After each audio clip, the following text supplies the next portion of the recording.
1964. It was May 1961 when Shepard first ventured into space. All right, lift off and the clock is started. Freedom 7 spacecraft lasted 15 minutes. 5 minutes of that were spent in space. For more on Shepard's career and accomplishments, we're joined by Henry Champ in Washington. Henry, as many of our viewers will remember, Shepard's space travels didn't actually end in '61. No, they certainly didn't. That first flight that you showed was, of course, an extraordinarily important one because it followed on Yuri Gagarin's first flight. He, the Russian cosmonaut, that flight was pretty spectacular. It cast a sort of feeling of gloom over the United States, and while Shepard's wasn't as sophisticated, it did indicate that the first step on President Kennedy's vow to be on the moon in 10 years had been taken. But you're right.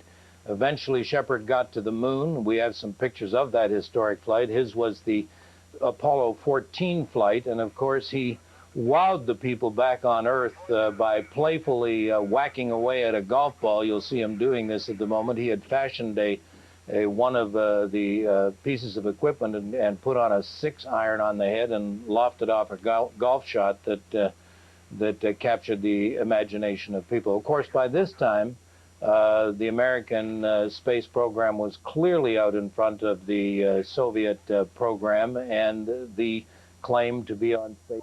This is where the living fled to, patches of high ground, now the site of makeshift villages built from palm leaves and tarpaulins. There are shortages here of clean water and food, many falling back on traditional bush foods. We're helpless now. We have nothing else to do. No homes, no house, no food. Just walking around expecting government to help us, to keep us going for another few months before we start our new village again. It's now believed nearly all of the injured have emerged to be treated. The main supplies we've got to get down there at the moment are boats and engines and fuel for the boats. And why do they need boats at the moment? They're dragging nets, I believe, through the lagoon and scooping up the remains down there, and they need the boats for this. Every day that passes brings increased risk of disease spreading from the hundreds and possibly thousands of bodies believed to be left in the area. Clean water is a priority, so is food. Aid is being stockpiled. I operated on a boy this morning who has nobody left. But he's not alone in his bed. He's got some of the local population next to him. They're really, I'm very impressed with the community spirit and how well they're coping with this. A priority supply now to be flown into the Cisno area, boats and outboard motors to help recovery of the bodies and speed the grieving process of those who've lived.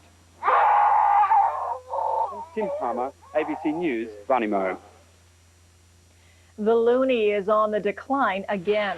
It fell to a new trading low this morning, 66.88 cents U.S. In the past month, the dollar's decreased in value by nearly 1 cent against the American dollar. Canada, it seems, is becoming a bit safer. The national crime rate fell again last year. It's the 6th year in a row. According to Stats Canada, the rate dropped 5% in 1997. That puts it at the lowest level since 1980. The number of homicides, attempted murders, robberies and break-ins all fell last year. In spite of that, the crime rate is still twice as high as it was 30 years ago. There's another candidate today in the race to lead the federal Conservatives, David Orchard. Orchard is the 12th person to declare, but he's just the second to pay the $30,000 fee. Orchard is from Saskatchewan. He is critical of one of the party's legacies, the North American Free Trade Deal. He's also promising to campaign to protect the environment. More information today on a landmark treaty with the Nisga'a of British Columbia. A leaked draft sets out plans for a Nisga'a government with its own courts, police and laws. The criminal code would still apply. The draft also says the Nisga'a would be guaranteed a share of the salmon fishery on Nass River. In return for all of this, the Nisga'a would give up all future claims against Ottawa and the province. They would also give up their tax-exempt status. It would be phased out over 12 years.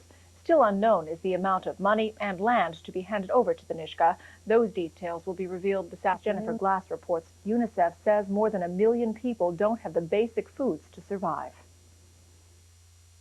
The Sudanese people continue to pour into feeding centers, up to 1,000 a day. Many look like skeletons.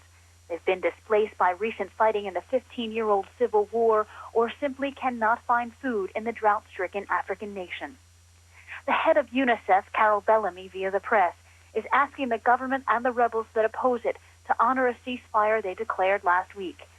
Tuesday, the government announced another halt in the hostilities between rival government militias. The fighting has stopped for one reason: to allow aid agencies to reach the Sudanese people. The famine is widespread, and while aid is needed immediately, UN agencies believe the autumn harvest will be poor, and they will have to continue relief operations through October 1999. Aid workers say much of the food they are bringing ends up in the possession of both government and rebel soldiers. The fighters tax the civilians, taking the food as payment, or they seize it outright. The UN agencies say they will address the problem at the highest levels. For CBC News, this is Jennifer Glass in Nairobi. 5 days of heavy rain has caused major flooding in parts of Australia. Emergency teams say it is the worst they've seen in nearly a quarter of a century. The flooding has ruined some of Australia's richest farmland and caused millions of dollars worth of crop damage. The rising waters are expected to peak later today. Roads are closed, towns are isolated, and dozens of people are out of their homes. In China, floods are being blamed for more than 1,000 deaths this summer, and now some extraordinary rainfall is threatening more cities in central China. Thousands of people are reinforcing dikes with sandbags, trying to prevent the Yangtze River from bursting its banks. The Yangtze normally runs alongside this city, but it's overflowed in some places after 2 days of torrential rain, flooding some neighborhoods. No reports of injuries. Right now, the Yangtze is more than a meter over dangerous levels. The worst flooding is expected to hit here tomorrow. A severe thunderstorm swept through southwestern Ontario last night. There was hail, heavy rain, and winds as high as 130 kilometers an hour.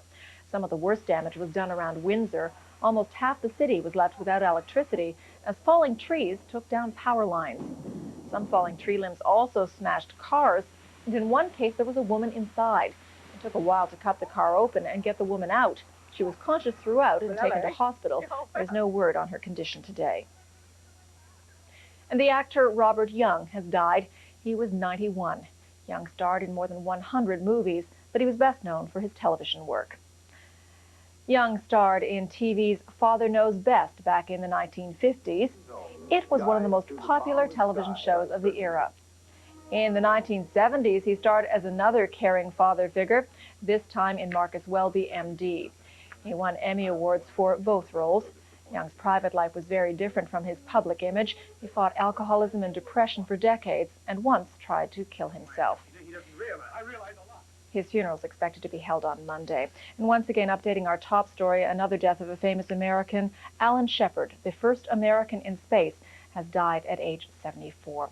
And that is the latest from CBC News.